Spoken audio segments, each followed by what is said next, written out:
Hello my dear friends, I am Venu Sharma and you are watching Enhance English with Venu. Welcome all of you. I hope you all are doing well.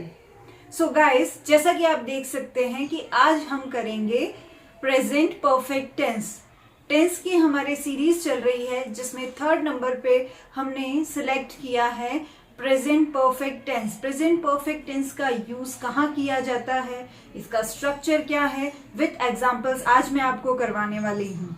So guys let's start. Present perfect tense का use कहाँ होता है? तो ऐसा कार्य व्यापार जो निकट भूतकाल में ही समाप्त हुआ हो। कंटिन्यूअस में हमने देखा था कि कोई क्रिया अगर चल रही है बोलते टाइम या उस समय वर्तमान समय में चल रही है तो हम प्रेजेंट कंटिन्यूअस टेंस का यूज करते हैं।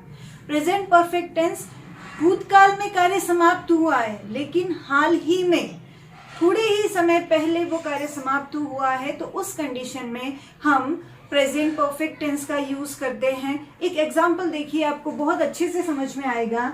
आई हैव सीन ताजमहल, मैं ताजमहल देख चुका हूँ।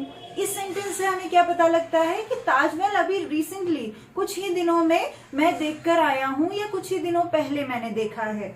एक सेंटेंस आई सॉ ताजमहल, वही चीज है, सेंस वही है, लेकिन इन दोनों में क्या अंतर है? आई सॉ ताजमहल, मैंने ताजमहल देखा। अब वो जरूरी नहीं है कि कुछ टाइम पहले ही देखा, बहुत टाइम पहले देखा हो, इसलिए आई सॉ ताजमहल। लेकिन अगर कहा गया है I have seen Taj Mahal, that means recent ही मैंने ताजमहल देखा है। दूसरा टॉपिक देखिए, इस टेंस का प्रयोग ever, never, always, occasionally, often, just, yet, recently, up to now, up to the present, already आदि के साथ होता है। ये सारे शब्द ऐसे हैं जिनके साथ हम प्रेजेंट परफेक्ट टेंस का यूज करते हैं। इन शब्दों का अर्थ क्या है? एवर कभी, नेवर कभी नहीं, ऑलवेज हमेशा, ओकेजनली कभी कभी, ऑफन अक्सर, जस्ट अभी, गेट अभी तक, रिसेंटली अभी, अप टू नाउ अभी तक, up to the present time तक, ऑलरेडी पहले से ही। तो ये सारे वर्ड्स हमें क्या शो करते हैं कि चीज जो है, काम है, अभी अभी खत्म हुआ है। तो ये जो सारे वर्ड्स हैं वो शो करते हैं कि ये जो टेंस का सेंटेंस है वो प्रेजेंट परफेक्ट टेंस है। अब देखिए कि इसका स्ट्रक्चर क्या है। स्ट्रक्चर क्या है इसका? सबसे पहले एज यूजुअल हम क्या यूज करेंगे? सब्जेक्ट। अब इसमें हेल्पिंग वर्ब इसमें यूज होती है has and have. Has singular के साथ, हैव प्लूरल के साथ, plus V3 third form of verb. ये आपको ध्यान रखना है कि परफेक्ट टेंस में प्रेजेंट परफेक्ट हो, पास्ट परफेक्ट हो या फिर फ्यूचर परफेक्ट हो, इन तीनों ही कंडीशन में V3 लगेगी। Plus one more thing, plus active से जब हम पैसिव वॉइस में एक सेंटेंस को कन्वर्ट करते हैं तो आपको हमेशा V3 का फॉर्म यूज करना है। Plus object. इस यूज को और इस स्ट्रक्चर को दोनों को मिक्स करके हमने सेंटेंसेस बनाए हैं। सी द सेंटेंसेस, एग्जाम्पल्स हैं। He has washed his room, He has washed his room. You can see कि he क्या है यहाँ पर? सब्जेक्ट है। He सिंगुलर है इसलिए हमने यहाँ पर क्या यूज किया? Has washed.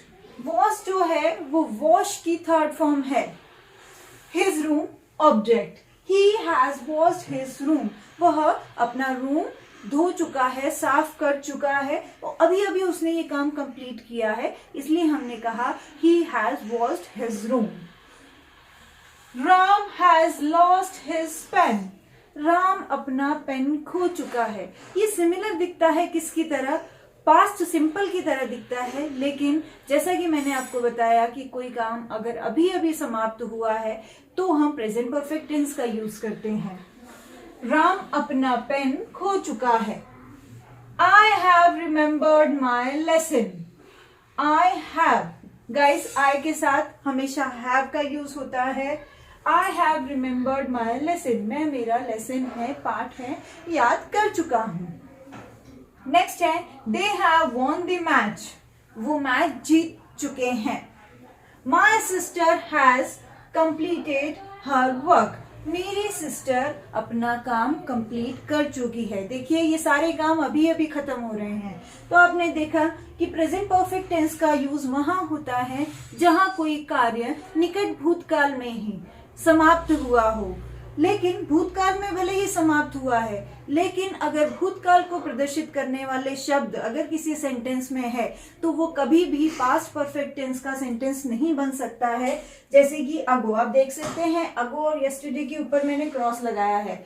दैट मीन्स भूतकाल को सूचित करने वाले शब्द, पास्ट टेंस को बताने वाले शब्द अगर आपको सेंटेंस में मिलते हैं तो आप कभी भी उसमें प्रेजेंट परफेक्ट टेंस का यूज नहीं करेंगे। सो गाइस, आई होप कि आज का जो ये पॉइंट है प्रेजेंट परफेक्ट टेंस आपको पूरे तरीके से क्लियर हो चुका होगा। And yes guys, thank you so much, क्योंकि आप मुझे इतना अच्छा सपोर्ट कर रहे हैं, मुझे इतना प्रमोट कर रहे हैं। Thank you so much from the bottom of my heart. And guys please do subscribe, share and like my channel. इसी तरह मेरे साथ बने रहिए और मेरे वीडियोस को देखते रहिए। For now stay happy and stay healthy.